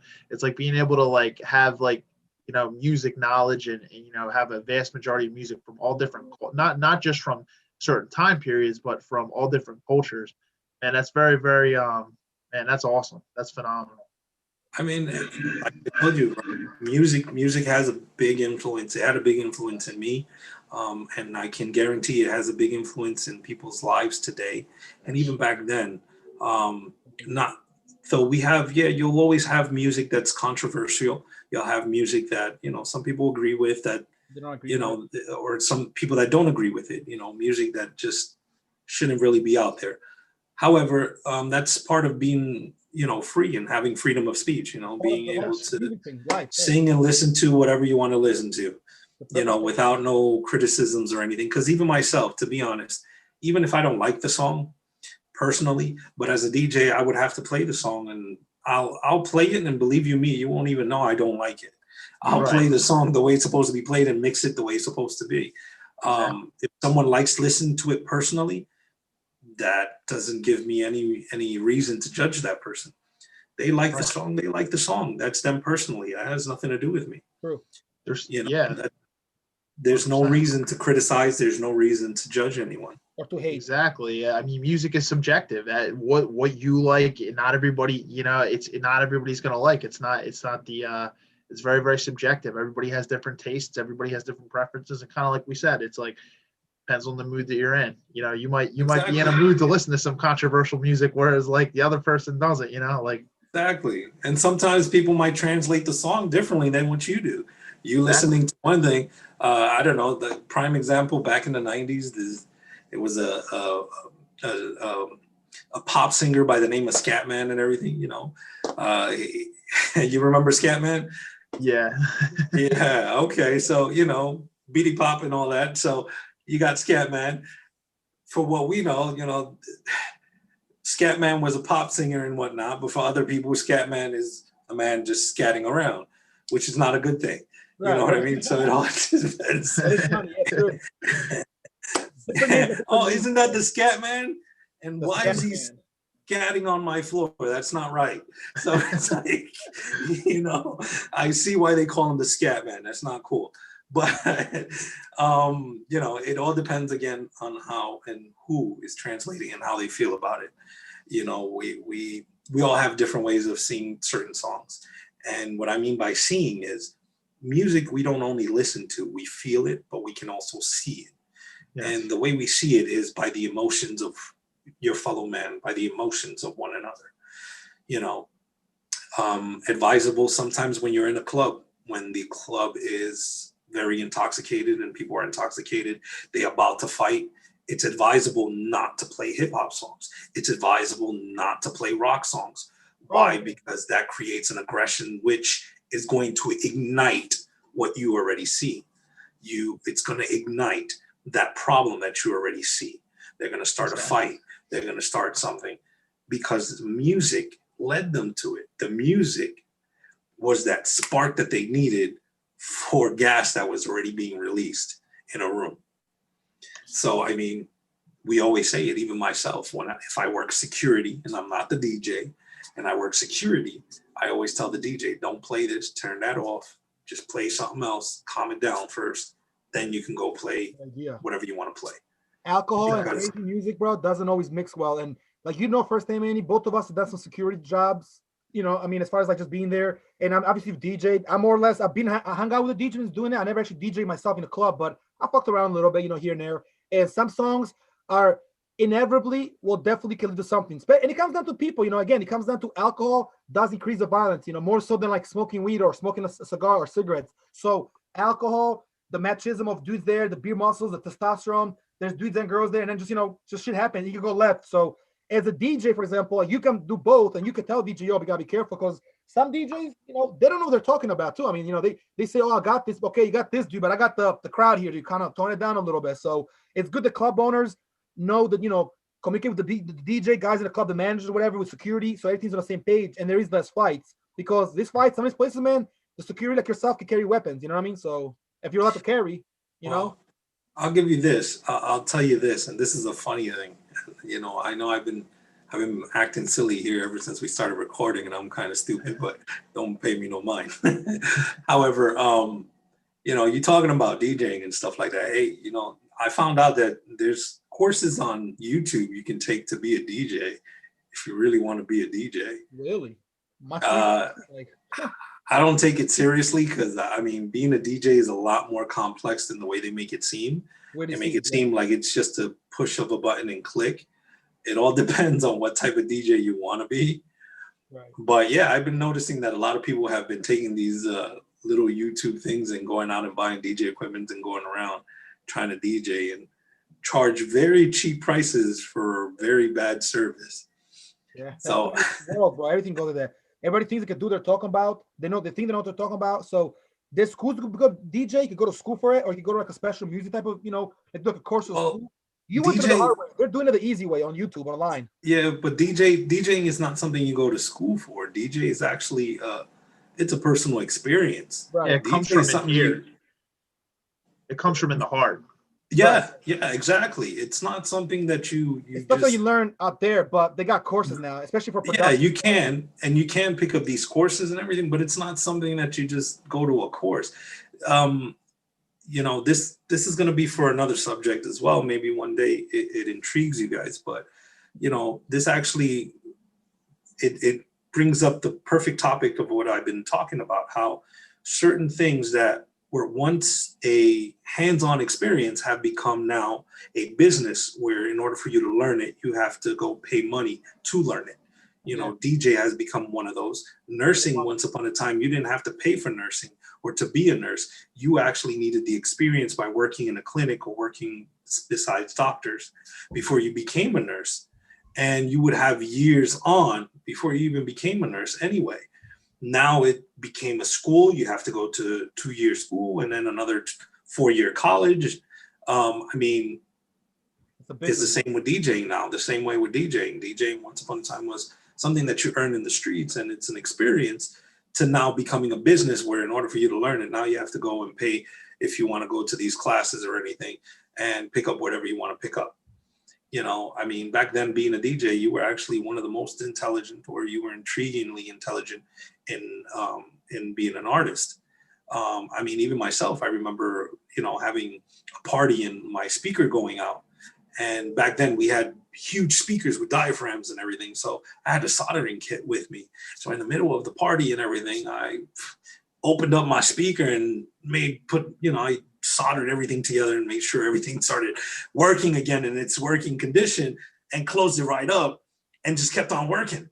You know what I mean? That's what it was being a DJ, you know, making sure that you even know how to mess with your equipment. If your equipment was down, you know how to fix it and to fly while you're in the middle of a situation.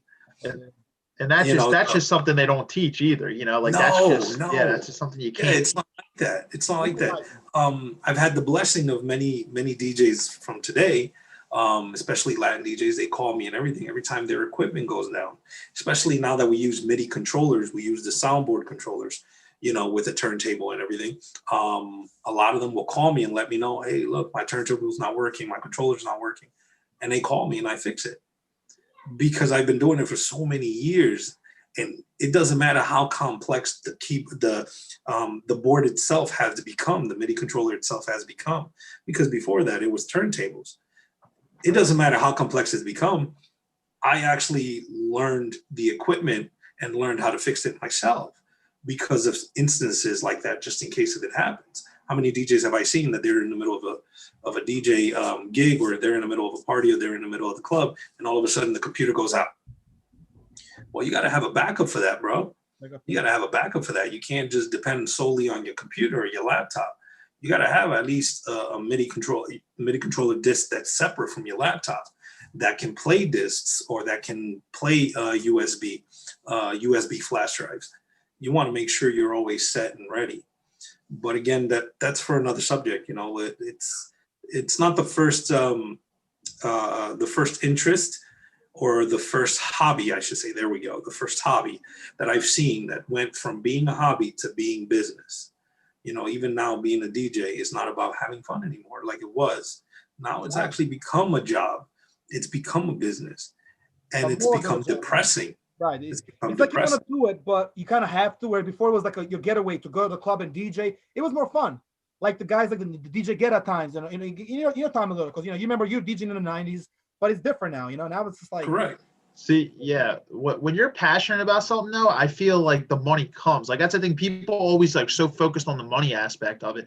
It's like when you're passionate about something and you're really good at what you do, the money just comes. But more people would rather focus on something like a business instead of actually being passionate about something. They're like, oh, what makes the most money and stuff. It's not something they're passionate about, though. It's like the money comes when you're passionate. Absolutely. I agree with you 100%. Absolutely. It's the passion.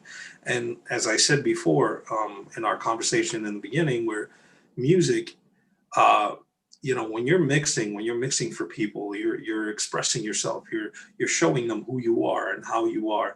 And you're giving them an insight of how fun you are as well when you're DJing. DJing has it has a lot of motivation. It has a lot of meaning, especially when you're in a club and everything. If you're a bad DJ, I mean, people are not going to be dancing. oh You guys man, see people looking at, or if you mess up and you keep messing up, okay, the first thing that people start saying, "Oh my God, DJ Fudge Up." So it's like, all right, DJ Flunk, we got fired. we got DJ Fudge Up mixing up there. So it's like, the crowd can go against you real quick. Yeah, sure. But again, it's a feeling that you give out. It's a vibe that you give out, as they say. And if you give out the wrong vibe, then the wrong vibe you're going to get in return. It's the same saying or the proverb from in Buddhism, where what you put out in the world is what you're going to get from the world. Which put out to receive Buddhism highly they highly believe in that what you put in the world you get in the world. And Hinduism is the same way as well, where it's the same like karma. What you do, what you give to others is what you're going to get in return. And that's one of the first things that you always want to keep in conscience, that whenever you're around someone or whenever you're doing something for someone or for many people, you want to keep that in conscience. I want to give them good vibes. I want to make them feel good, and every time they see me coming around, they know it's going to have a good time. They know, just like I was back then, when I used to DJ, people see me coming and they're like, oh, we're going to have a good time. I know it. He's going to play all the top hits and then some. He's going to play all the classics and all the new stuff, all the old stuff. And he's going to mix it up and it's going to be awesome, but then to add to it, what even gets them even more amped is, he has strong vibes. He comes down, he says hi to everybody. He listens to us. He plays whatever we want to listen to, and that's exactly what I used to do. I used to listen to people. People would come up to the DJ booth. Yo, can you put on this song? Yeah, I'll mix it in. Give me a sec. And I'm not one of those DJs where I'll be like, yeah, and I'll never play it. No, I actually do play it. Right. Some DJs are like that, dude. Some DJs request and they won't do it. I gotta be a DJ. I asked you 5 minutes ago. Oh yeah, okay now.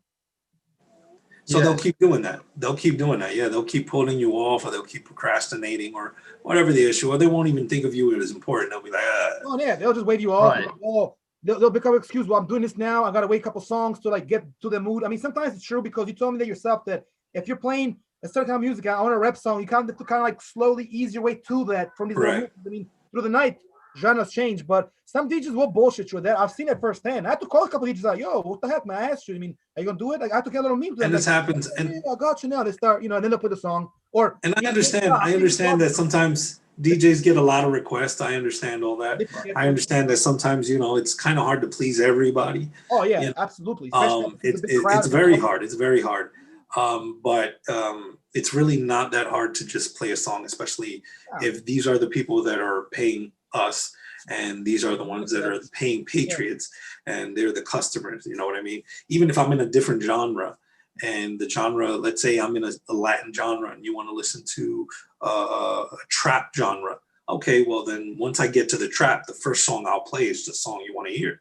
Right. And then I'll continue from there. That's proper way to do it. And I'll let them know. I would advise them. I'll tell them, well, let me get out of this genre. And as soon as I play the next genre, I'll put your song on. Because it's the proper way to do it. You don't want any breaks, Right. But you also want to make them happy. You want to make them happy because a lot of us, we don't go to clubs, we don't go to bars, we don't go to places that have a whole entertainment center or a whole entertainment system just to be there and listen to the music you want to listen to as a DJ, or just to be there and be depressed. Like sometimes I've seen certain bars that look pretty depressing. You go in there and you just want to cut your wrist. You're like, oh my God, I ain't my life. So it's like, you know, you don't want to go to one of those bars where you just want to cut your wrist. Dead vibes, right? You call them dead vibes. You told me, yeah, bad vibes, bad vibes. Like, I mean, I've worked in places like that, bro. I worked in places like that where I felt bad, and man, you will see me there with a fake butter knife trying to cut my wrist because it was just so depressing. It's like, you know, got people coming up to me, what are you doing? I'm trying to get it right now. But I mean, it's that type of place. But when you have a place where it's high vibes, and there's times where I usually come out of the DJ booth when I see that either people are sad or they don't feel very well or whatever, I'll come out the DJ booth and start a conversation and actually listen to your audience. Perfect. Hey, yeah, of course. And I'll be like, listen, do you want to listen to anything specific? Oh, yeah. Do you mind playing this? Yeah, sure. I got you. Right. But you got to do me a favor. You got to dance. You got to dance. You got to drink. Yes, with a woman. I got a question for you, bro. And you can correct me if I'm wrong, but isn't a DJ kind of like almost like the life of the party in a way, or the scene or the whole event? I mean, absolutely. As a matter of fact, it's not that we're the life. We're actually the soul. We're not so much the life. We're the soul. And what I mean by the soul is because from the soul is where you get your happiness. From the soul is where you get your sad, you get your anger, you get your different senses of feelings. And the DJ does that. The DJ can make you mad. The DJ can make you happy. The DJ can make you laugh. The DJ can make you feel some way or even loving to the point where you can forget everything that you just went through or the hard life that you were going through. That's what the DJ does by playing music, and it's all playing the right music, especially depending on the mood of the area and the mood of the people is the right music. Once you play the right music, it encourages people, oh yeah, well, all right, you know, I want to go and dance. I want to get up and start doing some conga line, you know, or as everybody loves doing is the line dancing. Everyone loves line dancing, you know. You got a bunch of people, you know, dropping into the flow and everything, doing Tootsie Roll. Right. So next you play a good song, you said a slow song or something romantic. Did you see the guys dancing with the girls there, or their girls, or the ladies, or if they picked up? No, absolutely. And then another one is more like you just want to like just dance like more, not so much. I mean, yeah, in a romantic way, yeah, or maybe even grind with a chick, you know, get all, you know, crazy and lit, but maybe you just go like this, you know, 3 hands in the air, fist pump. Of course, that's all pop. That right there is all pop. You know what I mean? People want to listen to pop, house music, techno, yeah. Techno. I mean, that right there is the more amped up music. Is you mix it with hip hop and everything else, and you see people dancing and fist pumping and, you know, going crazy on top of one another. I mean, again, those are all music that makes you feel better, makes you feel good, and it makes you want to dance. It gives you a beat. You know, the same way in Latin music. Latin music, they have their what's considered like house music and techno and you know, slow music, romantic music. It's the same way, you know. Every song has its feeling, it has its purpose, it has its meaning, and it has its time. You know, there's a point of time of the night is when you want to play it. You don't want to play it while everybody's hyped up and everybody's doing, you know, some crazy stuff. No, you want to play it when it's time. It's, you know, you don't want to be everybody's pump and jam and everything, playing pop music or listening to Pitbull, you know, and all of a sudden you come out of nowhere and you play like some Donna Summers. or and I'm not saying she's a bad singer. I'm just saying, like, you don't want to come out of nowhere and just play some Donna Summers or you know, yeah, or you know, you're playing, you know, Kulo or something like that, and all of a sudden yeah, there you go. And all of a sudden you change it up and you're playing Brian McKnight. It's like, okay, wait. Where did this come from? You know what I mean? It's you gotta ease your way into that. Exactly. Like, where did you come from? You don't go from Madonna to Rihanna to 50 Cent to like Snoop Dogg to now some hard rock. You gotta know how to change the genres. That's a good key though. It's a key element to DJing. Like, thank you for kind of mentioning it, and it's a good insight, you know. Yeah, absolutely. Yeah, people. Guys, let me see. We got about 5 to 6 minutes maybe left. I wanted to do something, kind of mention something before we kind of move on to the next one. So real quick, right? I'll start I guess I can start this off. Let me see. I want to know. How about this? I want to know if you guys five, not necessarily your top or of all time, just artists from different genres. You know, it can be from the same genre too that you guys like. And I can start this off if you guys, want to. And also, I want to know one more thing. How were you guys when you went to the first concert? That's a thing we should definitely tell the crowd this. I mean, it is about music. So I'll start it off. My first concert I ever went to, I was actually 19. It was back in like '07, late '07, '08, something like that. It might have been, I'm trying to think, who was it? Who did I go see? Oh, yeah, it was what's the guy from Blink 182? Isn't it Travis Barker, right? Travis Barker. Travis Barker. It was actually him. It was somewhere. It was actually not in Philly. It was somewhere like I think it was somewhere around like Allentown. I just happened to be there because my cousins live out there. That's actually near where I used to live, Manny, up in Wellsboro, up that way. So I was there. I remember I thought it was a great concert. And again, it was more like alternative rock, more like rockish. But I mean, obviously, people that opened up with some rappers there as well. I think Kid Cudi was there too, actually. He might have been around there. This is like around the time he came out because he's actually friends with Travis Barker. So I went to that concert. Ironically, 2 years later, I went to the first ever rap concert. It was actually Kid Cudi when he first came out, when he had the song Day and Night and some of the, he had a lot of electronic mixed songs with hip hop. Yeah. Use that. And, good artist at the time, he was hot. So that was, that. And as far as my five, not top, but just five artists I like from all genres, let me start. So I'll say, Tupac is one. Michael Jackson, Brian McKnight. Let me see. I'm trying to keep it diverse here. Brian McKnight, that's three. Rihanna, that's four. And for five, I have to say Kurt Cobain. Even though he's dead. I mean, something. And again, not all time. Not even my top. Just some artists I like that I actually listen to. But not like like Brian McKnight is not necessarily my favorite singer in a genre. But he's top three though when it comes to like songs. I mean, I like Boyz II Men. I like a lot of artists. I like Usher even. And it comes to like reggae, I like Bob Marley, but I also like Shabba. For anybody likes about reggae, Shabba, very old school. Shabba, remember that song? Yeah. Oh man. How did I know you were gonna go to Shabba? But I don't know. I just said it. So go ahead, Steve. So you wanna follow up, Steve? Yeah. I'll start off my top five maybe artists from different genres. I'll go from like different time periods. So like when I was younger, rap wise, Eminem and D12. I liked Eminem a lot when I was like younger. Probably in the early 2000s, big Eminem fan. I'd say also, like I said, in when it comes to like heavy metal, screamo, like Bullet for My Valentine was a big one. I would also say maybe the 90s, kind of like you were saying, not Kurt Cobain, but like Nirvana. I liked Nirvana when I was younger. Even now, like I would say, like I like Drake. Drake's a big artist for me today. And you know what? I'll just switch it up and kind of go even in like jazz. I would say like either Miles Davis or maybe John Coltrane. Jazz. Two of the most iconic. Iconic artists. I used to love listening to them all the time. I mean, you don't know jazz unless you've listened to some Coltrane. Yeah, exactly. One of the biggest jazz influence that I've also had that I used to love is a little town that everyone loves going to on frat Tuesdays and whatnot, but New Orleans. I love listening to their jazz. I love just going down the corridor and just listening to different places with different bands, and you'll hear all types of jazz music. Yeah, for sure. And like NOLA is actually one of the spots on my bucket list. It's definitely one of the spots I want to go to.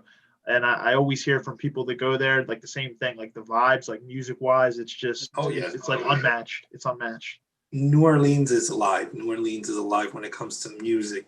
And that's only one of many places, especially in Mississippi. I mean, there's wonderful places that you go down south, a lot of places down south that you hear a lot of different music. I mean, it's beautiful. I myself, as I said, I've always been into a lot of music. So 5 for me is nothing compared to what I listen to. I mean, again, if we're going to do it diverse and everything, I mean, Post Malone, Drake, Eminem, Tupac, Notorious B.I.G. is what we came up with, Jay-Z. If we're going to go to rock, Lifehouse, Nickelback, Savage Garden is another pop group I used to listen to back in the day. Right. You know what I mean? It goes on and on. Motown. I listen to a lot of Motown music. Smokey Robinson, Temptations, the Temptones. I mean, these are people I also grew up listening to. And I used to have a good friend We used to call him Primo and everything. He reminded me so much of Jackie Robinson. He looked exactly like him, sang it like him, Oh dressed. wow. He was it was a privilege being around him. And even listening to him speak, he reminded me of watching Bob Ross, watching Bob Ross painting and everything. I don't know if you guys know who Bob Ross is. He's an actual painter that they used to show on channel 12 or 13 on the WHYY channel. And he's the one that will instruct you how to paint and everything on canvas, and he'll tell you what paints he's using. His voice was so soothing that a lot of people just felt addicted to just watching him paint, and he would actually make you feel like you can paint yourself, especially on canvas. And that's aside from music and everything. Then we're talking about R&B. Yes, Blackstreet, Brian McKnight, Drew Hill, Boys to Men. You know what I mean? Those are other songs and other music artists that I've grown up listening to as well. First concert, I was like 5, 6 years old when I went to a first concert, and it was a Latin concert. And they had congas and they had timbales, and they were playing just all types of Spanish island music, folk music.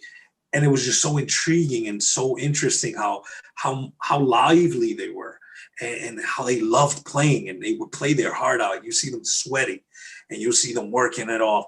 And then as soon as that band stops playing, blah, everyone just throws up their hands and they're saluting and everything. It's just beautiful. It was one of those energetic things that you just had to be there.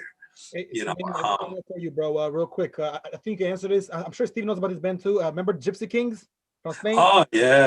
I remember, yeah. You know about that. Kings. Very old school. Very good band. I mean, very good group. Yeah, of course. You can't forget about Gypsy Kings. That's one of the classics, man. One of the classics there. I heard about them in the 90s, but they're before the 90s, actually. Yeah. They've been around for a couple of decades, before the 90s. So their music didn't hit or didn't get popular until the 90s and late 90s. I'm pretty sure it's big in Spain, probably since the 80s, though. Exactly. So that was pretty cool. But like I said, I think I mentioned more than 5. So, So good. As I told you, I can go on and on when it comes to music, just because I've just been around it for so many years. It's one of your things you do, one of your professions. It's part of the life, you know what I mean? Aside from DJing and everything else, it's a part of the life. Hey Steve, how were you when you went to the first concert, bro? And who was the artist? I think my first concert, I was 17, about to be 18. I went to I think it was called the Fever Tour at the Electric Factory. It was Bullet for My Valentine, Escape the Fate, and it was like my first mosh pit too. Like in live. Yeah, how did you see? I was gonna say that, because if you went to Electric Factory, then that means most likely you were in a mosh pit, because they always have a mosh pit, and that's where I went to Drowning Pool. It was at the Electric Factory. Drowning Pool was there, Systematic was there, and a couple other rock groups were there. Disturbed was there as well, and it just went wild when it came to the mosh pit, especially when Drowning Pool came out, and then like I said, who else was it? I just mentioned it not so long ago. Who else was there? It was Drowning Pool and Disturbed. Disturbed was there. So it was crazy. It was crazy, and especially once they started playing, oh man. Oh, that was high energy, I bet. Oh yeah, because at that time with Disturbed, Down with the Sickness came out, man. Yeah. And everybody had that sickness. Everybody was sick with the sickness. I mean, not kind of like the sickness we're dealing with now, but they were with the sickness. That like, ooh, like the, like, there you go. Yeah, it was like this hypnotic hyper monkey just came out of nowhere. Like your inner aggression comes out. Linkin Park. Linkin Park. Yeah.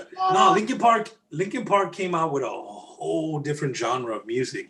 I mean, they made it all their own 100%. And it worked so much. It worked so well. So many people related. So many people understood, especially when the lead singer, before he passed away, may God rest his soul. But even with the lead singer, I mean, a lot of people with his lyrics of his songs related to him all the time, including people that were suffering from depression, anxiety, that were always very empathetic, people that were very empathetic, very empathetically sensitive. And when I say that is because, being empathetic, it's actually become a type of people now. It's a type of person.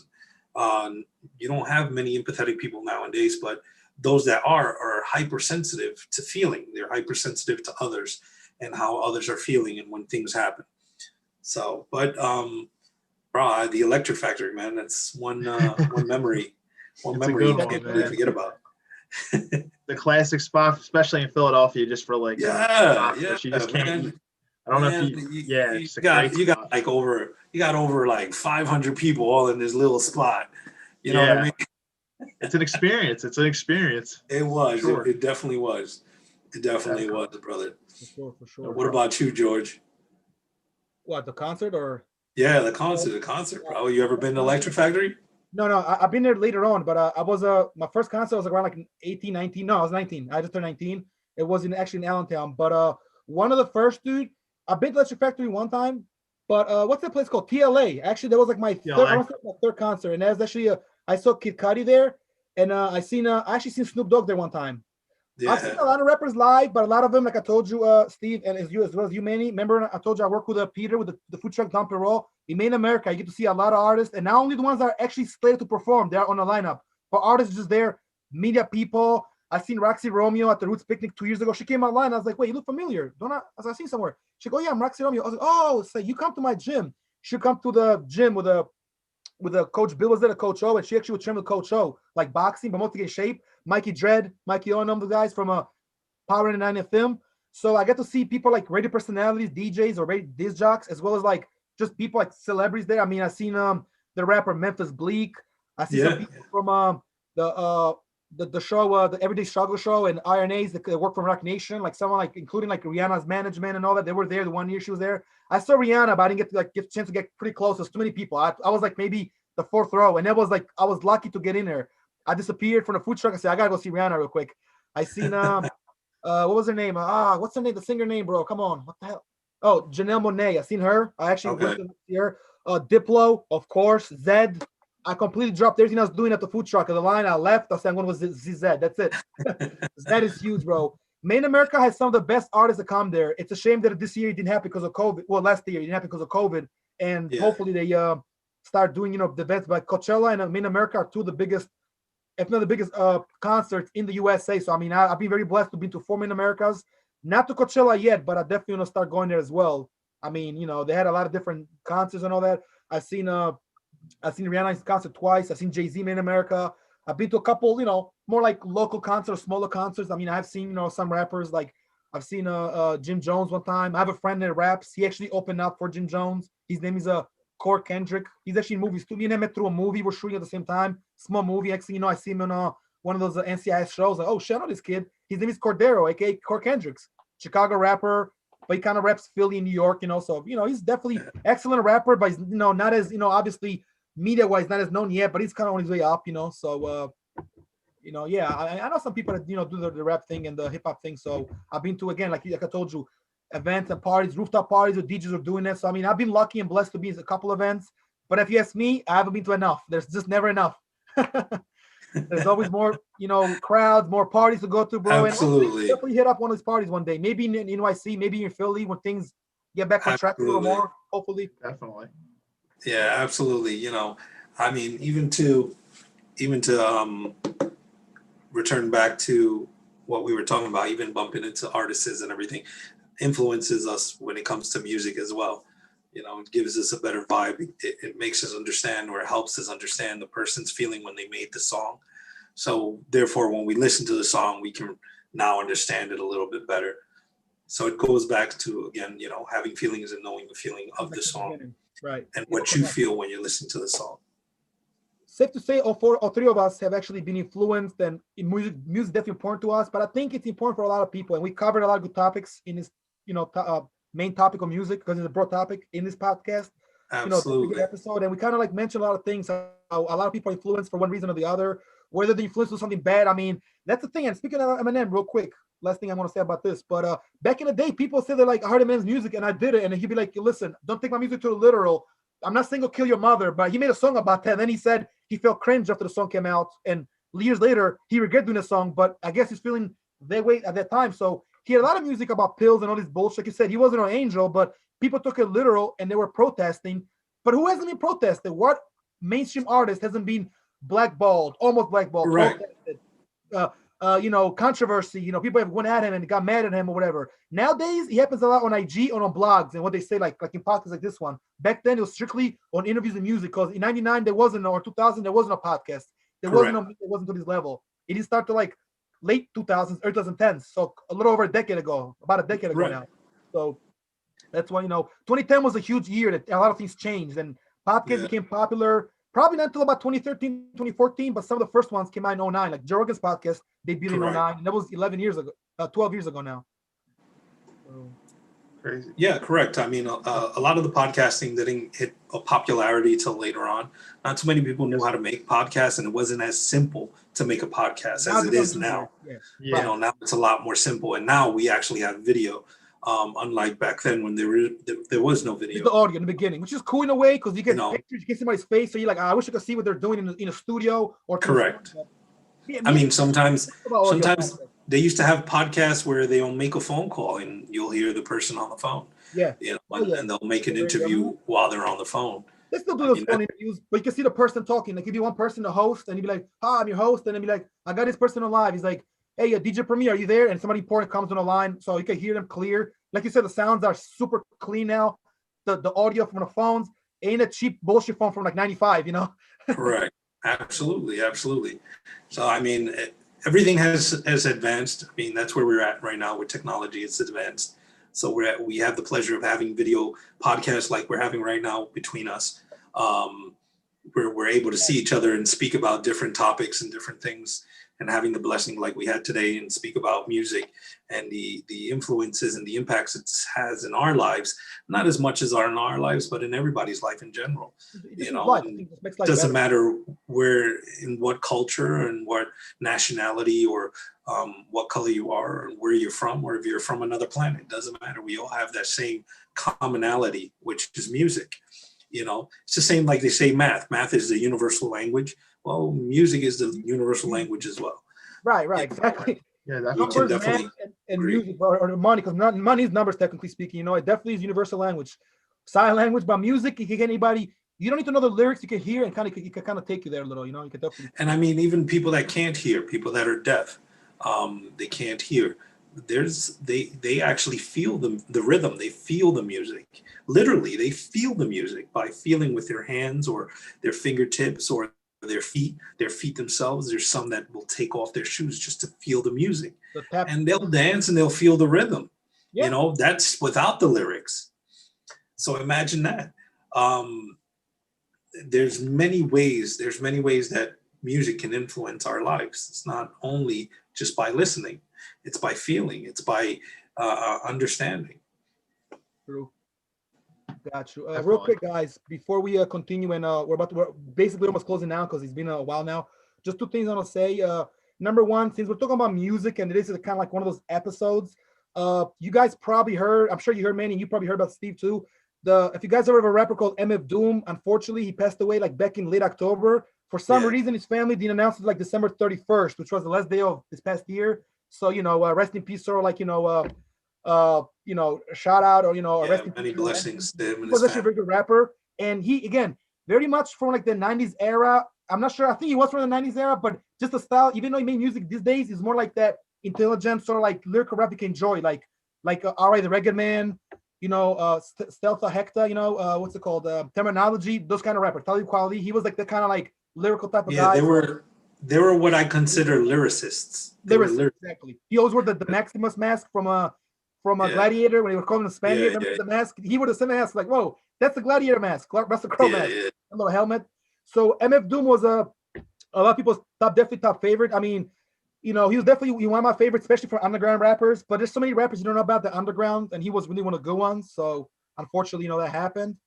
And another thing I want to mention too, I just want to give a little, mention to my friend who was telling me about a little mini business called X-215. And although I know you guys smoke, but apparently it's like some kind of dispensary business where you can actually take people, if they need some tree, they can actually, if you have a card or whatever, or if you just want to smoke, they can bring it to your house apparently. So yeah. Right. I was doing a video earlier, a live stream video promoting this episode, just a little preview, like I was telling Steve on IG, and then he hit me up, so he kind of got on my live a little. He called me, and we spoke about it a little. So I told him I'd mention a little. Shout out to my boy Jimmy Fan. He was one that told me about it. So for the guys that smoke out there, more for those guys that right there. And also want to give a quick little shout out to my friend Dan Koenig. Dan. Steve knows who he is kind of, and him personally, Dan, Manny, Dan, and also our friend Jake Shannon. Both of the guys are catch wrestling coaches and great martial artists. And do the stuff that me and you have done as well, got into. And they actually, Dan's actually writing a little book right now about old school boxing and pugilism, and when boxing is more of it was more rough than now. It wasn't just fists; it was pretty much anything kind of goes. The old days. We're talking about like frontier days, 1800s. So no, of course, it's a good book, and definitely, gotta for guys like us, and even you, Steve, if you want to check it, it's definitely good reading. Dan's a really intelligent guy when it comes to these kind of things, especially for boxing and bare knuckle boxing. Guys like us, they will look at that kind of stuff. It's gonna be done soon. And Jake Shannon, he's got a lot of good books, and a lot of tips on any kind of cardiovascular movement, workouts, cardio, Steve, the gym, and he's a catch wrestling legend. He's been mentioned on a Joe Rogan podcast, so he's definitely one of those guys out there. So you guys see that. Dan will actually be one of our guests at some point. You probably come back, Manny. So it's all everybody kind of counts in here anyway. So everything will be good. Yeah, definitely. So now back to you, Steve.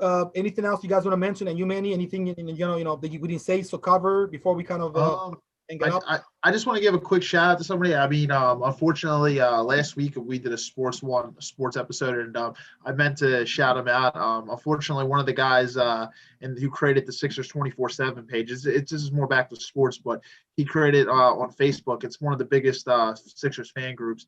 He passed away, the admin of that group. So Joey DiBenedetto. We were just going to give him a shout out last week. So rest in peace to Joey, and sad to hear. Even some of the sports announcers had heard about it who they call the Sixers games, and he was a big time Sixers fan. He was always at the games, and they actually gave their condolences as well.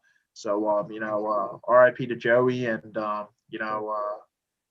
prayers for him and prayers for his family. God bless. Definitely blessings to his families, especially in this hard time. I totally can understand when someone loses someone.